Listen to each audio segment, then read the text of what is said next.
welcome. You got to hit play? All right. Okay, all right. So welcome to our second author discussion of today. I'm so happy you guys joined us. We have Deborah Reardon and Rox Burkley, Kay Goodnight, LeAnn Robinson, and Jerrie Alexander. Now, I promise not to ask very difficult questions. I really do. I'm very, very kind about that. I know you giggled at me because you've heard what I've done in the past, but I will be very sweet, I promise. Okay, so we will start with Rox. Yes, ma'am. Okay. I want to know what's the inspiration of your last book. Oh, wow. I brought the last book with me, too. See, perfect. I mean, that's pretty good. I thought so. The inspiration for the last book is actually having children chase their dreams and how they can, decide whether or not they want to be scared, whether or not they want to have an adventure, whether or not they want company along the way, and how they decide whether it's right or wrong for them, and how you shouldn't give up on your dreams. So that's kind of the inspiration for it. And I actually had some young readers. This is designed for 8 to 13-year-olds, juvenile kind of chapter book kind of thing. So I had, some early readers, and so far it's been really, racking up a lot of things. It's different for us, though. We normally do adult thriller books and action adventure kind of books, so this was different. What was fun about this, however, to be honest with you, was we can't draw. And we wanted to have some sort of pictures inside the book. So we decided to use AI, because we are technologists, we understand technology, to create some of the images that are in here. So when we were able to put it up, we said, nope, all the writing is real from us. But yeah, the images, they were AI. So anyway, that's kind of that. And it worked out just fine. So far, so good. LeAnn? Yes. What is next for you? Well, I've got actually two projects, two irons in the fire. I'm finishing up the edits for one of my romance novels, the fifth in the series of my wedding vows romance novels. And then I had just sent to my editor book number 6 in my sci-fi series, and she and I will go through that, and then I'll have to edit it. But I'm a really good editor, so the stuff comes out good. It works out well. You've got a good relationship with your editor. Yes. That, and she's really good. And she's just really good at Yeah, it. once she finishes with my stuff, it's about 5 times better than when I started it. Yeah. Okay. How do you find time to write? How do I find How do you find time to write? Oh my, I squeeze it in bits and spurts.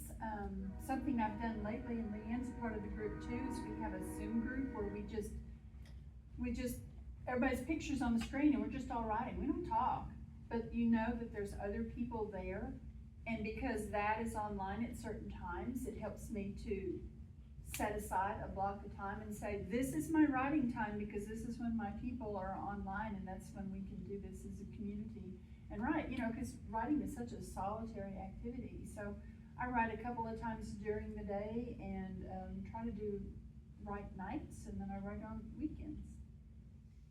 Now, Jerrie, you and I have known each other a long time, but I don't know that I've ever asked you, what was your favorite book as a child? I have no idea. I read that story. I had a question, and I thought, damn, she's gonna ask. I that. did ask you. Don't know. Little Women, Red Badge of Courage, no. Charlotte's Web? Probably had something that had murder in it. Hardy Boys. I'm kidding. Nancy Drew. I honestly don't remember.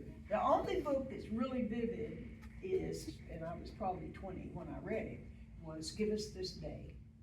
I think everybody in the world needs to read that, and it was the true story of the March on the Town. And I obsessed over that book for months. I made everybody I knew read that book. It was a really moving book, but that's the only one from that far back I can remember was a favorite. Now, Deborah, how do you know what you write? I'm a pantser style writer. So generally I have to have something that sparks an idea. My first book that I ever wrote that I hope to still publish is a literary fiction, but when I was writing Blue Suede Shoes, I was sparked by a happening that was going on in a small town in Wisconsin. So I love things like the subplots in books. There's so many other things that contribute to what's going on to the book. You know, we don't live alone, right? So,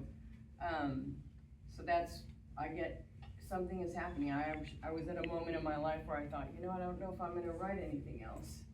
And then something was happening, and then I actually investigated the area and the small town and got a feel for it, literally.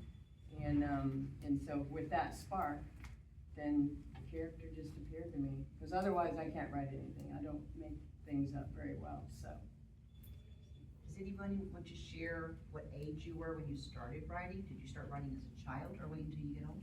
Yeah, my first book was in the first grade, and I sold my first book in the third grade. It was a whole 10 cents, but we didn't have a good production method, so I only sold one. I wrote it and illustrated it, and that was a lot of work, so, but yeah, it's been an ongoing thing. So you started writing as a child. Anyone else start writing as a child? Yes, you. I did. I started writing a book when I was probably 12. It was a story about a fox and, having kids and all that kind of stuff. And I didn't get very far on it, but I still have it somewhere where I carefully printed out the first couple of chapters of a book. I didn't finish it, but it was inspired by like Big Red, those good old animal stories from way back when, and Black Beauty. I always wanted to write a story about an animal. What about you? Did you start writing as a kid or just as an adult? Say that again? Did you start writing as a child or as an adult? No. I used to make up stories for the kids, but I There didn't you write go. any of it down. I don't even remember most of it, no. I was telling Cindy about a third grade assignment. There was a writing assignment that I had, and it was so vivid that the teacher brought it to my mom's attention to find out from me whether or not it was actually a true story. True story. So it was I guess what I wrote about was alarming enough that she was like, which I thought was strange because it was a writing assignment, but anyway, so I guess she thought my mom should check on me and make sure that didn't really happen or whatever it was that I wrote about, so. Did you start writing as a child or as an adult? As a teen, As a but teen. I did poetry. I went down that poetry phase, and I wrote several poems, and the last poem I wrote was for someone's funeral, and that kind of ended my poetry. Did you keep them? Do you still have a collection of them? Or Yes. did you, good for you. Good for you. I'd hate to see them all just go to the wayside. You need to share them with your family maybe later on or something. Perhaps. Maybe. Yeah, that'd be good. Be good. Okay. How long does it take to write a book? A week, a month, a year? So how long does it take to write a book? We'll start with you. Well, that depends on what you consider a book. I mean, first draft I can do in a month to 6 weeks if it's a short book, a 50,000 word type book. But then it still needs a lot of work. Yeah. So, yeah. So from beginning to end, how long do you think it would take? I mean, doing your rough draft and then, because this is gonna be on video and we may have a young writer who's trying to say, I don't know if I wanna invest 3 years of my time on one book. So how long do you think it really takes? Maybe a year? 6 months. 6 months? Yeah, it depends. It depends on how long it takes for my editor to go through it. So there's a lot of different factors. Right. And I'm usually working on more than one thing at a time, so I really don't know how to parse it. Right. Well, Yeah. what is your take on it? About the same, because I usually have multiple projects going on. I mean, I wrote this book probably in a year, and then one of my readers suggested that I should write a sequel. I never intended to do a sequel to it, so it took some time to figure that out. And I've been working on it for 2 years, but I've had other projects going on concurrently at the same time. So whatever writing time I have has to be split between multiple projects. Yeah. But it's been 2 years and the sequel's not done yet. It went out to beta readers and then they didn't like the ending, so I'm rewriting the last third of the book again. That's what you do. Rox, do you have a special place in your house or in an office that you find it's easier to write in or just anywhere? No, I actually have an office, and I have a certain time frame I have to write, but I cheat. I have a co-author, so no, it's not fair. It takes us about 6 months to do a book, That's 6 months. beginning to end. but we try and keep a very Tight schedule? tight schedule, you know, time for writing, time for editing, time for, you know, crying from people saying, we don't like that. Yeah. Do you have an editor, or do you do your own self-editing? Do you You pay know, an editor? I do my own self-editing to a certain point. Obviously, I have had substantive edits done by publishers. So, I actually love the editing process when you have a true editor working with you. But I do like the editing process, and I've actually been cleaning up the works that I may still need to be out there, figure out what's still gonna be out there, so finding that time to do it, I like the editing process. I like to be able to put that hat on, cause it is different, you actually have to turn around, put that hat on and be the editor, so I do like doing it. Jerry, when you were writing your books, do you have one particular book that you really enjoyed a lot more than the others, or did you like them all equally the same? I mean, pick your favorite kid. Your favorite child. Ask Marcia. When I get through with that book, I hope I never have to hold it again. And then after it grows on me for a while, I like it, but But when you're done, you're done? with that book, With that book, okay. yeah. When I first started writing, I had really good critique partners. Now, And those books didn't take me very long. I mean, we were held each other's very feet to the focused. fire, that we met once a week, and each week you bring X amount of pages written. So, the first couple of books I went with a small press, and they came out pretty fast. But once I got my rights back, there's no gun. Right. You know, and it takes me longer. well, we all know that you're not supposed to judge a book by its cover, but covers call to us. Can you tell me something about your cover art? Anything about your cover? Do you have an artist that you like to go with? Do you give them ideas on what you want to, do they actually look at the characters and know what the character's supposed to look like if there's a person on it? Because there's been many times, not your books, but there's many times in my past, that I looked at the cover, and when I start reading it, that's not what I think that person's supposed to look like. So how do you choose your cover art artist? I left you on the spot, didn't I? I'm sorry. Yeah, But I've well, always wondered that. Because I- seriously, you look yeah. at cover, and then when you start reading the book, and you're like, his hair's not blonde. Yeah. His hair is brown. So you wonder where they get these ideas. So how do they get the ideas for the actual cover art themselves? How do they know what models to use? How do they know what to draw if it's actually a graphic that they're drawing? How do they get these ideas? Do they come from you, or what? I started out using a professional, cover designer, Mhm. and she would have a stock photo site, and she would ask me to go through and look at the stock photos, and that was just grueling. And a lot of times it's like, nobody has taken a photo of somebody that looks like what I think this person ought to look like. And so now I use AI, and that's a lot of work also, because the first 2 or 3 images that it gives you, you're like, oh, you know, and this guy's got 6 fingers Right. and stuff like that. But I can iterate it enough that I can get, okay, fine, this is what I like, this is what my characters ought to look like. And so in the end, it takes me way less than half the time that it used to take me going through the stock photo sites, trying to find, I'm not big enough, I can't afford Right, to hire right. an artist No. to, you know, paint this stuff originally. So that's what I've got to do. How do you do your cover art? I actually, and I've been told this is not wise, I do my own.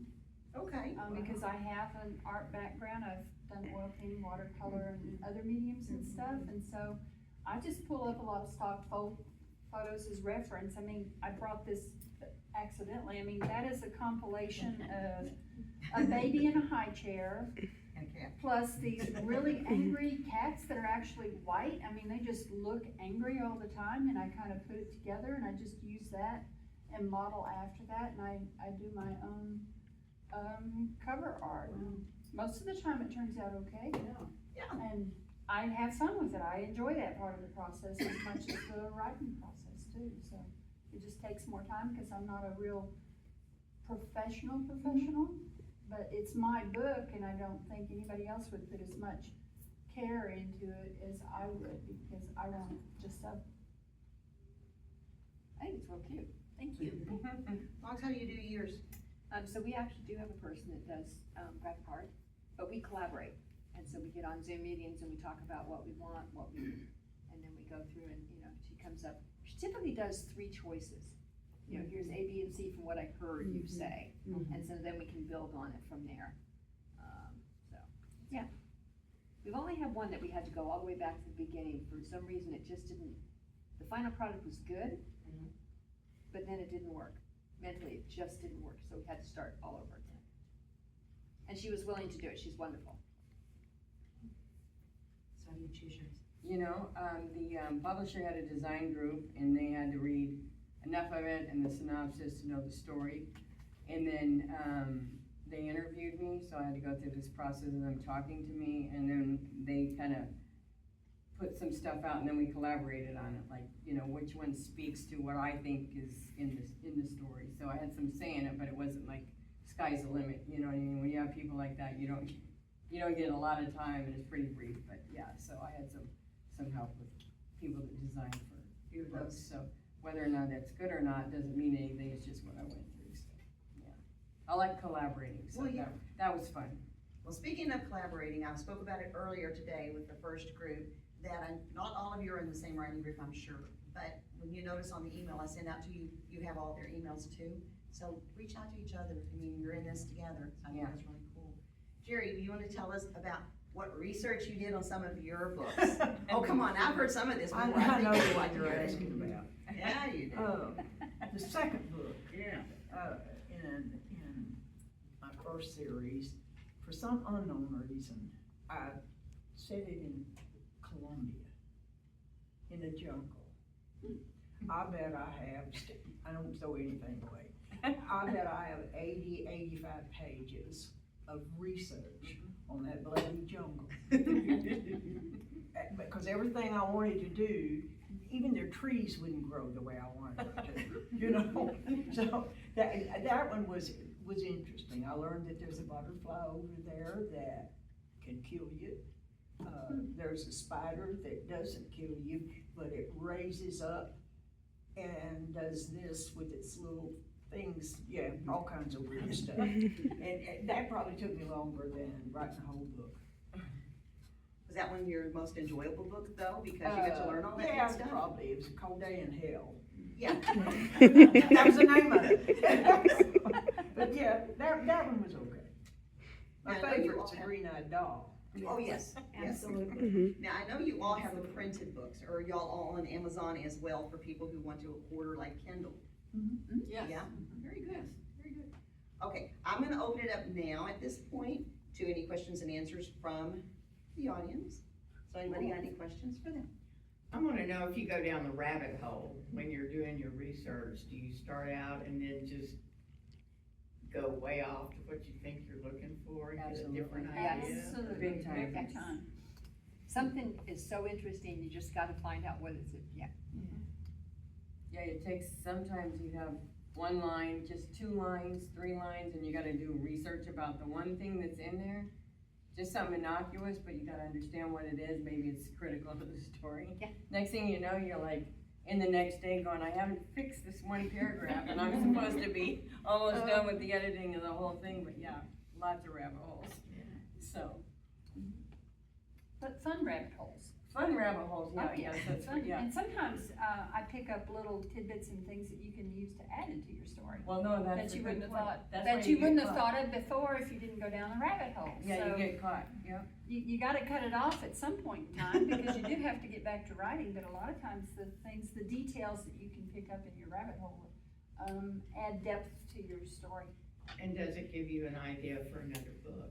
Oh, yes, yes.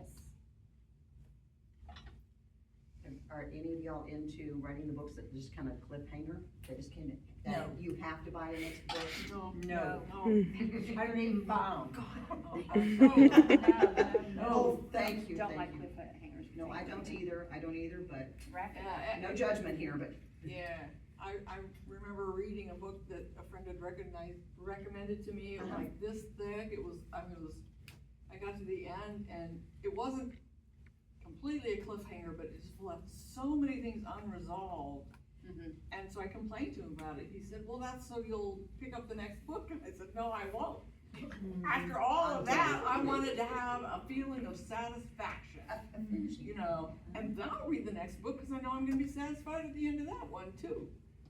I don't wanna feel like I've been manipulated Thank into you. buying another book. Yeah. You know, that just seems like, yeah, It's just a emotional, dirty like- trick. So like you said, absolutely. I might be an It really emotional is. black belt. My characters are messy. I let my characters do what they want, so mine ended messy, and so that's why I ended up giving her another book, but I never had an intention to do But that. it wasn't intention just to leave. So it it in. wasn't an intention, it's just that, you know, I think a lot of people would go, I wish this would have ended that way, or that, I mean, there was, but it was in a good way, But you like, could tell it was an wasn't in a ending, bad though. way, but, yeah, but there was some things that, you know, just kinda, they were kinda trailing. I mean, there's some movies I like, you know, there's some movies like, the Gear movies, you know, there's never a happy ending, you know what I mean? Some people fall in love, somebody dies in the end or whatever, but, and I don't do that on purpose. No. I just follow it, cause I never planned on doing another one. It just turned out that she was messy enough, she has to have another one to try to redeem herself, so. I don't do cliffhangers, but I will do a little bit of a teaser, so Okay. that you know Well, teasers are what good, the but next, cliffhangers are not. the next Yeah. one is like, oh, there's more. So that you can decide Yeah, to there's go to good the next continuation, one, but there's also where they're just yeah. hanging off the cliff and are they gonna drop or not? Exactly, You know, yeah, so- yeah, that's not good, yeah. No. And some people like it, but they're so worn out that they don't wanna do Yeah, that. there's a lot They of don't wanna people take that that, go out with Yeah. that character anymore, at least they gotta wait a couple years before they do it again, right? Yeah. It's kind of like the movie Wicked. Did anybody see Wicked? Yes. Did Part anybody one. like how Wicked ended and you have to wait until like November? But I knew that going in. Did Yeah, I yeah. didn't. I didn't either. It was not. There was a pleasant warning. And surprise, then was it? having it already be done, but not gonna be released Yeah. until then, I just found that Yeah. annoying. But the movie is so great. I've See, seen the it movie three is times. great, I don't disagree, but it was like disappointing that it, Yeah. Yeah. I would have Kinda let waited, down. I would have waited till this year and seen both of them together. Yeah. Yeah. Interesting. I just wanna learn how to flip my hair like I think you gotta grow it out a little bit. A little bit, just a little bit. Anybody got anything else you would like to contribute? No? So do you all have series? Sort of.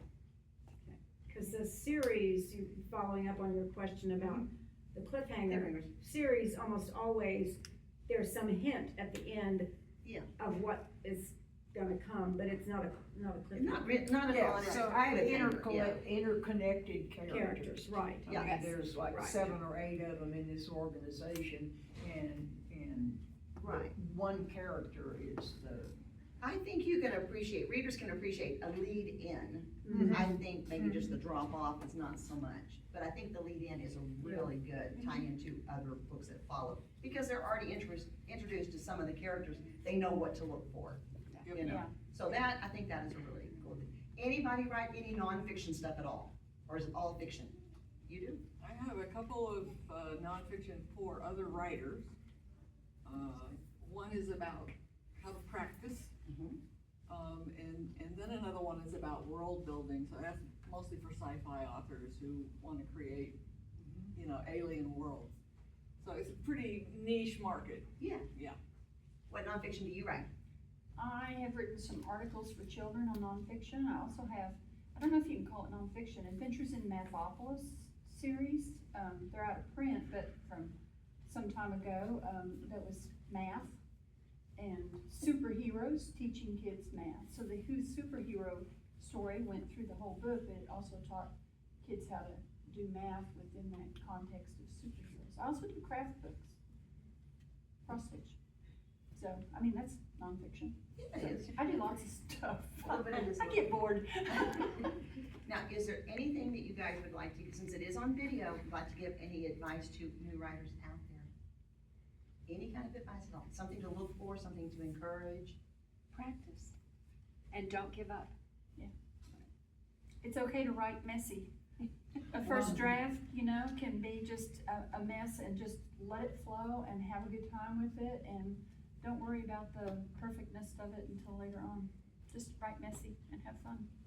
I would say shut out all the noise, because it's changed from when we were probably first writing our first books. You know, there's a lot of people that wanna tell you what to do, and if you have a spark, I think that's one thing that helps you decide what you wanna write, how you wanna write, how to find your time, how to find your groove. Is just, you know, just sit down and let your fingers do the talking, and that'll lead you somewhere. But I say don't let anybody organize you too soon until you have something that talks to you. Cause you're gonna do trial and error. I've got some things that I thought were okay, but I didn't wanna go back to them. I was just sort of tired by the end of it. I thought I just can't fix this person, so I never went back. But Can I add practice, to that? You may. practice, Yeah. There's no one right way to become a No. writer. No. Everybody's I agree. way is different. Everybody's path to becoming an author or a writer or whatever is gonna be different. So you do you. Do you? Yep. Yeah, You do you. yeah, like she said, she's a pantser. Yeah. When I try to pants, I'll end at about chapter 3 and I won't know where to go from there. Yeah. Cause I have to have at least the outline Right. of where I'm going. So that's what works for me, it wouldn't work for her. Wouldn't work You for have me. to do what works Yeah. for your own brain. I don't plot. I don't plot. I mean, she's tried to teach me a couple of times. I don't, once I get started, it either flows or it doesn't. And when it doesn't, I just quit for a while. I have a whiteboard about that size right there on the wall, and I'll get up after I run into something that I can't figure it out. I'll get up and start writing crap all over the wall until something makes sense. That's a good idea. Allison, can I throw in Please do. my advice always is, keep on keeping on. Yes. Because you're the only one who can stop you, yourself, but you just keep on keeping on. Good point. Stephen King said, you can't fix it if it's not on paper. Right. That's true. Right. You cannot. Okay, well, thank you guys very much for participating in our panel, and I will send you all the link to our discussion. Okay, thank you very, very much.